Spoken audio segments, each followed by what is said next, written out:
Today, I'm so excited for our guest. She is a women's empowerment coach, a modern day medicine woman, a healer, and just generally amazing. Additionally, she is a best-selling co-author of The Dating Mirror, Trust Again, Love Again. You don't want to miss this book, and it's available on Amazon. You can find her on Instagram at Diana Dorell or on our website, thedancinggoddess.com. So please join me at home. Clap if you like. I'm dramatic like that. But let's welcome Diana Dorell. Hello, everybody. Thanks so much for having me. Yeah, I'm so happy to have you here. When we met years ago, I just always associate happiness with you and the joy in your eyes. So I'm just excited to have you here and, hear about how performance has helped to shape your life, the ways that it's helped empower you or how you use it in your business. Absolutely. So, it's funny. I didn't set out to be a coach. Like many of us, we kind of just fall into these fun career paths, right?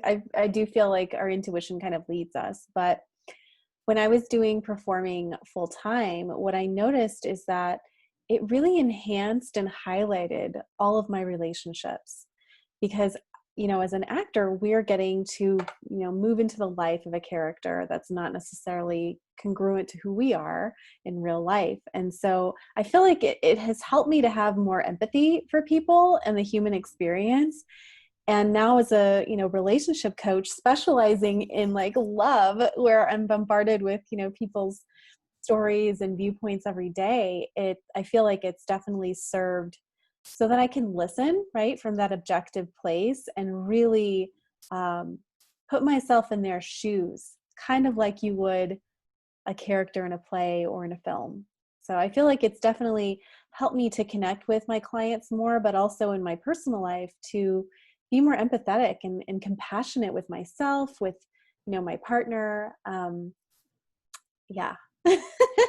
Yeah, I definitely agree with you. That is absolutely a big way that being a performer has enhanced my life is that capacity for empathy, which I think we naturally had as humans anyway, but just Yes. growing it a bit because you're able to put yourself in a situation that's imaginary and grow that ability there versus in real life. Sometimes it can be hard when we have our own wants and desires or our own objectives. But when you're in the sort of Absolutely. character realm, well, we're not them, but we get to be in their shoes and see what they want from other people and maybe hear both sides a little bit more easily and then take that and bring that into our lives. Absolutely. And I don't know like how you feel, but when I was doing musical theater quite a bit, one of my favorite roles was I was one of the six Mary Murderesses in Chicago. Ooh. And I know, and I feel like I've had multiple past lives in the 20s because I Hmm. just resonate with that era so much. But I remember um, my particular line was about the artist, right? Like the husband who was the artist who was like having affairs with men. And at the time, I wasn't completely out. I'm bisexual. And so going through that experience, it was like, wow, okay, I can express and kind of sort of empathize, right, with that Yeah. side of myself. So I think, sometimes we pick these roles consciously or unconsciously that help us to reveal part of our identity. Yeah. That's so interesting. So I got to play Lady Macbeth not too long ago, and a good friend of mine at the time, well, I mean, she's still a dear friend, but I just mean at the time she was like, Samantha, you get these roles. They see something in you. What is that Lady Macbeth part of you? And I was thinking, I don't know what you're talking about. you know, initially that's what I thought. But afterwards, I'm just marinating on it because I like getting these kernels of truth from people and examining it. I thought, okay, well, she's fierce and she fights for her family and she's really ambitious. Mm, So those sorts of those like ways in, I can definitely identify with the character. And I remember when I was playing her, I was totally defending her, because I'm not going to play her as evil, but right. not playing her, looking at her, I'm like, oh, she has problems. Girlfriend has some issues. Yes, but when you're in her shoes, it's a little bit different. So I completely agree with you. It's amazing the things that we can learn about ourselves or see when we're like in another pair of shoes. Yeah, well, and like where we defend ourselves too, right? Or Yeah. where we defend a character. It's like, oh, and where our judgments are. For me, that was the biggest piece. And, with clients now, I have to be completely, in a neutral emotional zone, right? So I can hear and listen and ask them questions to help them go deeper. And like, I couldn't do that effectively if I was still like looping it through the limited lens of my personal experiences. Oh, I want to repeat that because it was awesome. If it was through the limited lens of your personal experiences, right? Mm-hmm. I love that. Yeah. Yeah. I think you just kind of like, this is the heart of why I care about this project, this podcast, this coaching, even though we're like doing it in our own ways, that sort of empathy and connection for people. Mm, The world would be so much better if we're all able to do that a bit more and grow that ability within ourselves. absolutely. And, I really believe that empathy starts with first loving the parts of ourselves that we are ashamed of, that we're embarrassed by. It's like, shine a light on those suckers because there's gold there. And on the other side of them, right, is acceptance. So, kind of the gateway to empathy, the gateway to anything that you want, I always say, is acceptance. Can you accept yourself? Can you accept a situation, even if you don't like it? Can you accept another's choices, even if you don't like it? And in that humanity, in those like letting go again of your own like insecurities and your own fears, and you can just see it for the truth, then stuff starts to flow and you may see things that you didn't see before. But I think we have a fear in this culture of giving up control. Yes, why would I need to give up control if I could just buy it? I'm gonna buy my control. Yeah. I agree. The the time that it takes and the vulnerability to be willing to give up control and to accept that, just accept the sort of unknowing and the sort of gray area. Yeah, and Yeah. giving up control is not giving up your power. I think those two things, right, need to be distinguished. So when I say let go of control, it doesn't mean you haven't done anything to Right. further your cause or to further your desires or point of view. It's saying I've done everything, I've taken inspired action, Mm-hmm. and now there's nothing else to do. And we Yeah. have to wait. And we we live in a society that's so much about instant gratification, immediate feedback, validation. And if you can will yourself to pull back a bit, to lean back and just to sit in that discomfort, your world will open up so much. And if you're in a relationship, the same thing. That problem that you were arguing about the other night, it becomes like infinitesimal. It's not even an issue. Right. Yeah.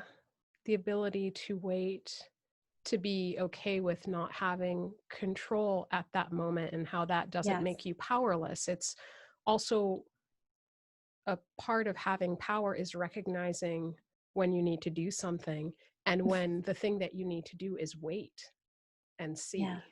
see, or Yeah. allow, because, a baby doesn't grow any faster just because you say, 9 months, no, you're going to be out in 2. I demand this. It's my power to push you out fully formed in 2 months. You guys, I've got Exactly. like 12 babies coming out in the next year. So no, just not at all, you know, or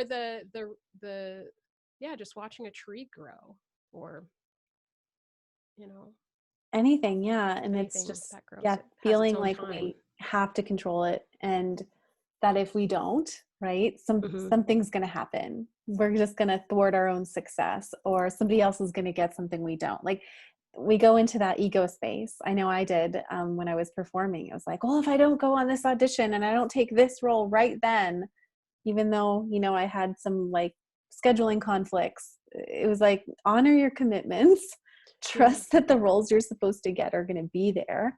Same thing in love, trust that as you develop yourself and that inner wisdom, you can't help but naturally attract people that see Yes. that.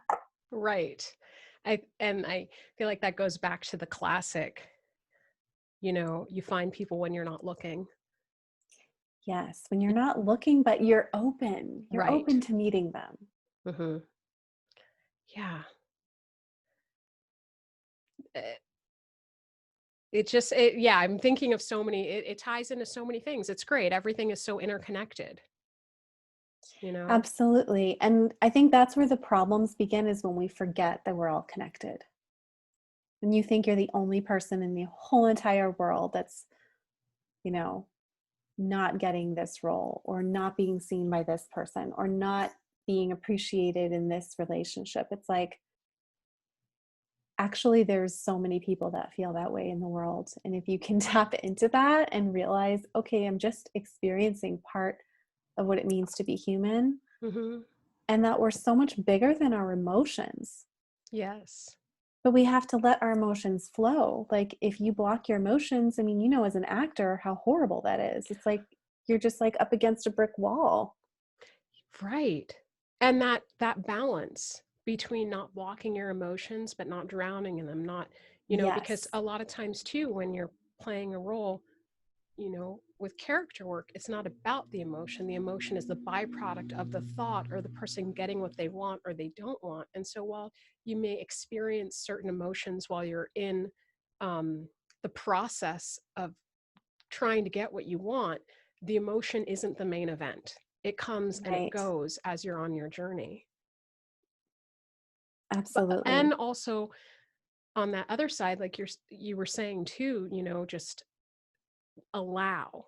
Don't force the thing. Allow it in how we can be informed when we kind of don't have that attachment. That attachment is so important, right? Because the more that you try to attach to anything, the more it goes farther away. My grandfather, I'm totally going to butcher his saying, but he was like, you don't try to chase something in the forest with this, like lantern. It'll just move farther and farther away from you. But if you're still and you're holding your lantern, like, you will find that the whole forest calms down and it comes to you, and Yes. animals will start to come, and you'll notice things that you didn't when you were chasing. So I just put a Right. post about that up on Facebook, like, stop chasing shit. Right. Right. Like it's chasing it away.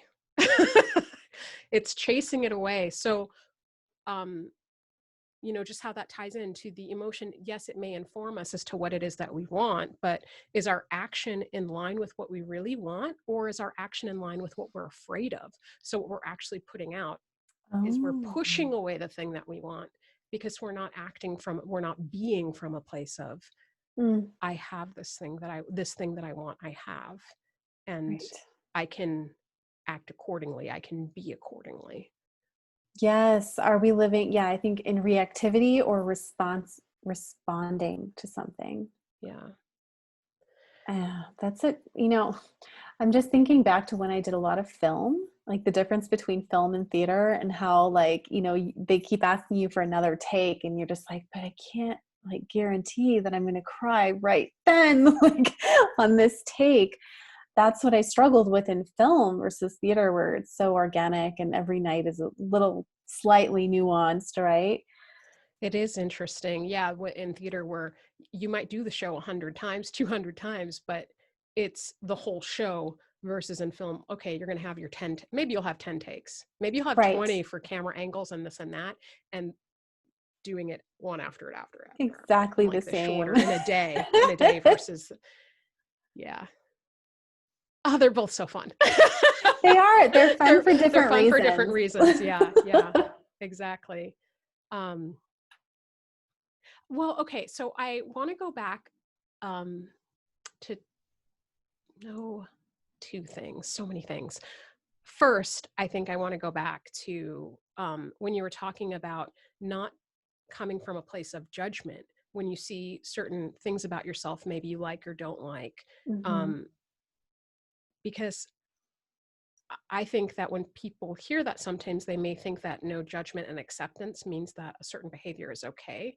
Like, let's say if Mhm. somebody's abusive or they're an alcoholic and they're just, they're in denial about it and they don't want to see it, versus if they say, okay, I accept this about myself, but that acceptance is the first part to being able to change something about yourself, right? Or Absolutely. it's pushing it away as making the issue worse or bigger because you're not dealing with it, and then it can like fester, versus deciding to take that like hate or resentment or anger against yourself and your shortcomings and just sit with it and see it, and then decide, do you want to keep on acting in this way, or do you want to make a change? Is that Mm. is that kind of, Yeah. So I because think I feel like there's that distinction in there too. absolutely. So I think like, so the judgment piece comes from like buying into the story that it's always going to be this way because you are a bad person, or like you have no willpower, or whatever story you happen to be running, right? Like that's where the judgment comes in. It's not abdicating that you have free will to change your situation, right? So yes, I accept that I'm choosing to drink more than normal. If you're an alcoholic, let that be the first step towards, okay, I know that I need help, right? I know that I want to change. I know that I don't want to change, and I'm feeling guilty about not wanting to change. Like that level of honesty Mm-hmm. is so powerful. Like when I give people affirmations to work with or mantras to work with when it comes to love, like oftentimes they'll tell me, like, I don't believe that I'm lovable yet. And so I'm like, okay, then let's tweak it to say, I'm willing to believe that one day I think I'll be lovable. Like that, like granular shift, right? Because it still has Yes. to feel authentic. And then Mm-hmm. maybe 2 weeks later, it's like, I want to believe I'm lovable. Right. And then 2 weeks after that, it's, I am lovable. I just don't know what to do with that. Like, or I push people away, but I am lovable. Yes. Yes. I thank you for taking the time to make that distinction. And, I completely agree that when we see the truth, or whatever our reality is at the moment, or our perspective, or whatever, when we Yeah. see that, we can't see that when we have a lens of judgment over it. No. So yes, it has to have this sort of openness and this vulnerability of, it is, we're willing to see it as it is right now, and then Mm-hmm. do what we will with that information. That's our free Exactly. choice. Yeah, that's our power. It's like, okay, I acknowledge this is what I'm feeling. And I also acknowledge that I don't want to do anything about it right now. Yeah. And that's okay. Right. But don't beat yourself up for not doing anything when you really deep down don't want to. Right. Right. What's Or the I point mean, of you that? can, but that's just like not a fun ride. Yeah. That's so neat. Yeah. Um, okay. So the other thing I wanted to take it back to, I know you said that you initially were not intending to become this amazing coach, right? But it just kind of, it naturally, your life progressed in this way. And I'm curious, can you tell us more of the story of how you found that you were, helping people with love as well? Yeah. So, gosh, I think it started when I was living in Haight-Ashbury in San Francisco. So at that time, I had left traditional teaching and just decided to hightail it to San Francisco and kind of live out my fantasy of being a professional actor and hustling, right? And I left a long-term relationship that I thought I was gonna, thought was gonna progress to marriage, and turns out, oops, I'd rather sign with an agency and not move to San Diego and be a Navy wife. So, Mm. um, but I found that I started doing intuitive readings, like intuitive card readings, with a good friend who we went to school with, Zach Hall, Yes. my like soul brother from Texas. And it was more for my own self-awareness at, anything else. I was like, oh, I'm going on these acting gigs, I'm doing these like teaching artist jobs, but I don't really know who I am. Let's see what the angels have to say. And at one point, I think it was like rock bottom for me one summer, and I couldn't pay my rent. And I was like, I'm going to do everything possible to not ask my parents for money. And I put up a little like dinky flyer in Haight-Ashbury for intuitive card readings by donation. Not kidding. 45 minutes later, the phone rings. And this guy's like, hey, my friend saw your flyer in Haight-Ashbury. I live in San Jose, about 2 hours away. Do you have an opening today? It's really urgent. I'm like, what?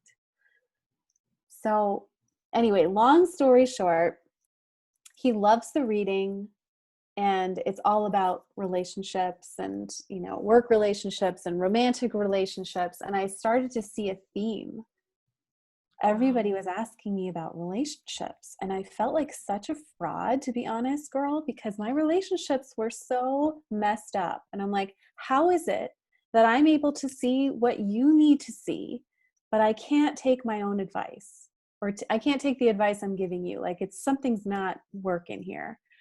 And through a series of, building an intuitive based business, I kind of progressed from, the angel oracle card lady to, radio host, kind of doing a hybrid of coaching and healing and card readings, to now, kind of embodying all three. But what I'm known for is helping people let go of their ex. Like, that's my like number one thing that people are like, I don't know how I found you, but I'm from Bulgaria and you need to help me let go of your ex. I'm like, oh, okay.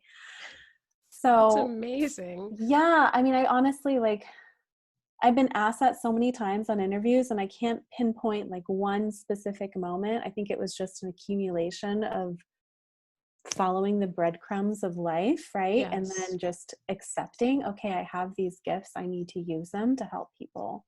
And I need to get out of my own way and Hmm. stop worrying about myself and just use my gifts.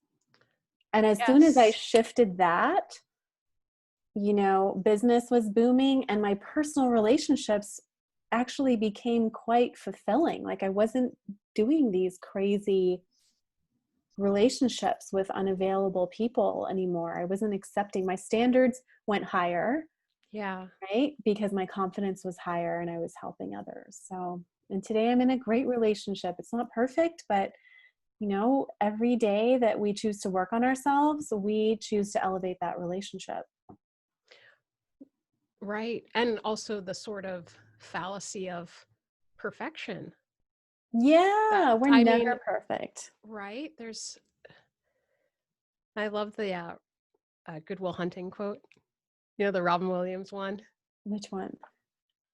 I can't remember if he said like, I'll tell you this, Einstein. That's a perfect impression of him. No, no, it's not, you guys. I'm aware that that was not.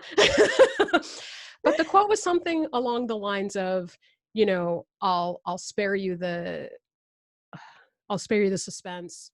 You're not perfect and neither is she, but the question is, are you perfect Oh, together? yes, that's right. I love that line. Yeah.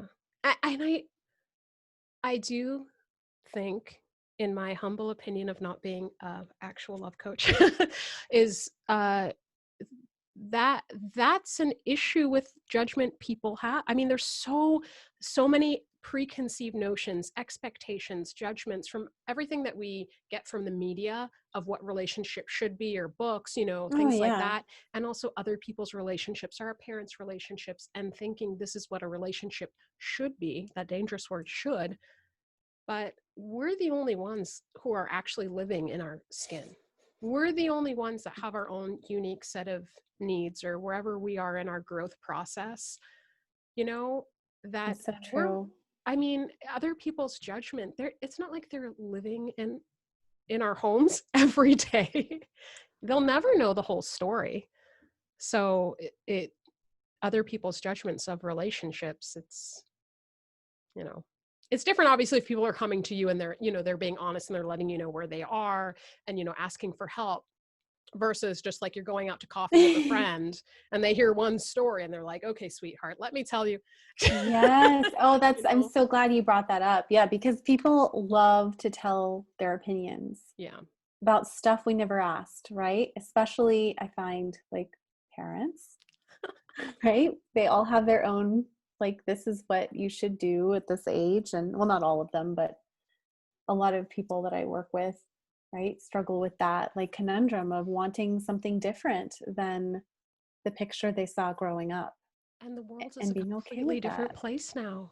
Yes, You know, I was absolutely. thinking about, you know, in in time, like if I do wind up having kids in the future, uh the sort of advice that I would give them, because I would be operating from knowledge that I've gained in my life, but the world will be different. And Mhm. there will definitely be some common human, the human experience, some things that will be the same, but some things that will be so different. I know. I can't even imagine, right? Like if we look through the lens of our parents Hmm. and then going back, like our grandparents, what what has shifted? I mean, my grandfather passed last year. He was 90, 94.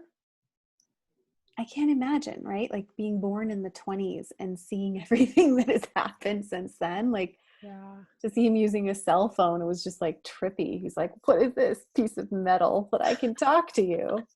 Right. Oh, wow. Yeah. I'm just sitting on that for a moment as I do, I love taking it it. in. Yeah. I'm sorry to hear of your grandfather's passing. Oh, thank you. He was a wonderful person and he's still around. I feel his energy around all the time. Yeah. Mm. Well, I need to change the note and not end the conversation there, as I stay in that land of just feeling what an amazing man he must have been. Just from, the stories that you even told me just now, I could feel that. I Mm, could sense that. yeah. Well, I can tell people about their gift that I have for them. Yes, that's right. We wanted to save that towards the end. So there's a special offer for those of you who Yeah. have stayed. So for those of you that are listening that are single, or if you like know somebody like a good friend, maybe who's recently out of a breakup or divorced, I created an audio kind of tongue-in-cheek title, Where's My Soulmate Already? And in it, I share really practical but also kind of unconventional tips on what could be blocking, right? A love partner from coming in, from you recognizing it to actually attracting it. And the advice that I share in that, is applicable even if you are in a relationship and just want to strengthen your connection. So it's free. All you have to do is go to the website, which I think Samantha will probably put the link in. You guys, it's free. FREE free.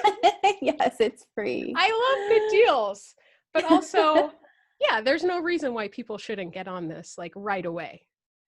Right after you're done Absolutely. listening to this podcast, get on it. Yes. And if you want the link now, because I know we have some multitaskers listening, I know I'm one. Yes. It's my name. So DianaDorell.com/love.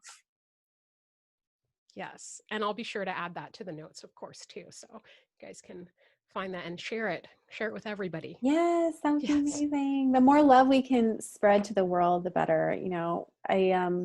I really believe that it all starts with loving and trusting yourself. And that's like the subtitle for our book. But there's a reason we chose that, because when you can accept yourself, all parts, you become a magnet, not only for love on the external plane, but you get to share that brilliance of who you are with the world in a way that's so unfiltered, that's so refreshing. People want to be part of that energy. And like, why would you hold back your light? It's time to shine. It's time to reveal the essence of who you are, because you give permission to, other people to do the same. And so if you're looking for love, just know that you already are love. That's beautiful. Know that you already are love. Yeah. And people have a way, we have a way of making our outside world look like our inside world. Yes. Yeah. So make sure you like the world that you're creating. Yeah. Cool. Well, I want to thank you so much for being on this episode. I'm so happy to have you on. And My pleasure. yeah, I'm really excited because I know that this is going to help to improve people's lives hearing what you had to say today. So I really am very excited. You guys, if you have if you have thoughts of like favorite quotes or things that you learned, we always love hearing that. So please feel free to comment on that.